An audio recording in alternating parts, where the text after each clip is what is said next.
Oi pessoal, começando mais uma aula de História. O tema da nossa aula de História hoje é a formação dos Estados Nacionais. Isso começou mais ou menos lá no século XIII e foi quando o poder do rei começou a ser fortalecido e começaram a se formar alguns países. Aí, para explicar, vou voltar um pouquinho na aula anterior. Na aula anterior, eu falei para vocês que, politicamente falando, o poder era descentralizado. E quem tinha o poder na mão no feudalismo eram os donos dos feudos, né?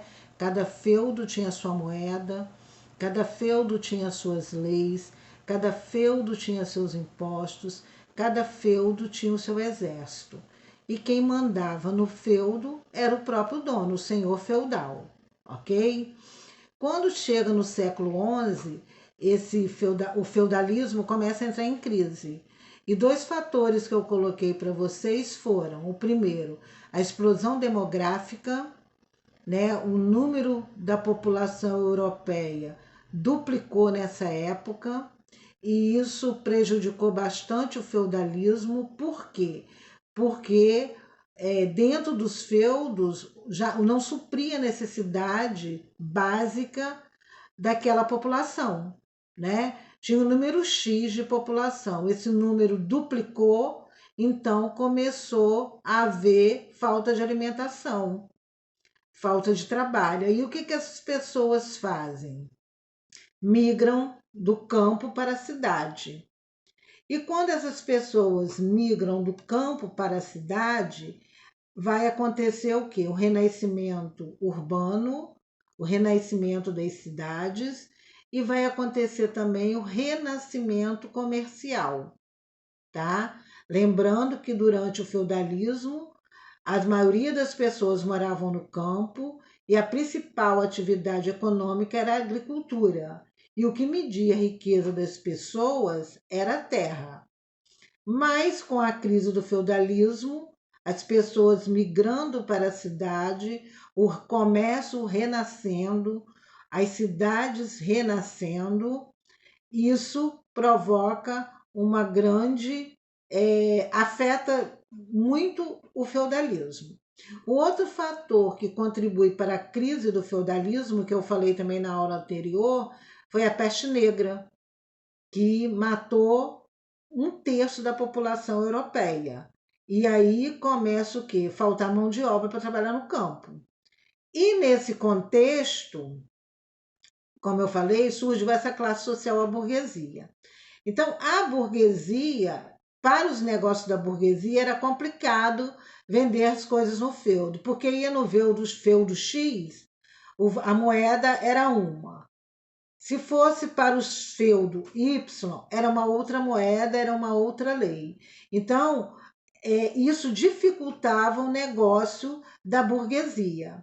E aí a burguesia faz uma aliança com o rei. E nessa aliança, o que é a burguesia objetiva? Ela era uma troca, né? A burguesia queria alguma coisa do rei e em troca o rei queria alguma coisa da burguesia. Então, a burguesia queria o quê? Queria o quê? A unificação da moeda, a unificação das leis. Por quê? Porque a lei sendo unificada e a moeda sendo unificada, ele teria facilidade de fazer o comércio em todas as regiões. E também havendo essa aliança entre o rei e a burguesia, acabava a questão do estágio, do pedágio. Por quê? Para entrar nos feudos, a burguesia pagava um pedágio. E esse pedágio ele era bem alto. Então, quando ele chegava dentro do feudo, ele já quase não tinha mais o que vender, porque ele tinha que pagar os pedágios para entrar dentro do feudo.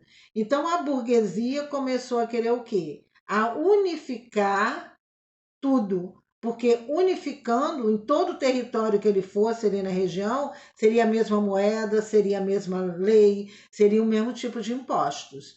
Então, a formação das monarquias nacionais, a formação dos estados nacionais por parte da burguesia, objetivava unificar as leis, as moedas e os impostos. Por quê? Porque isso seria bom para o comércio, para a atividade que a burguesia desempenhava.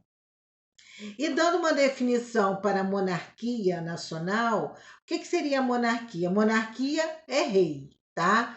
Então, o rei, ele ia concentrar nas mãos dele todo o poder político. O poder agora não ia estar mais fragmentado na mão dos senhores feudais, e sim nas mãos do rei, ok?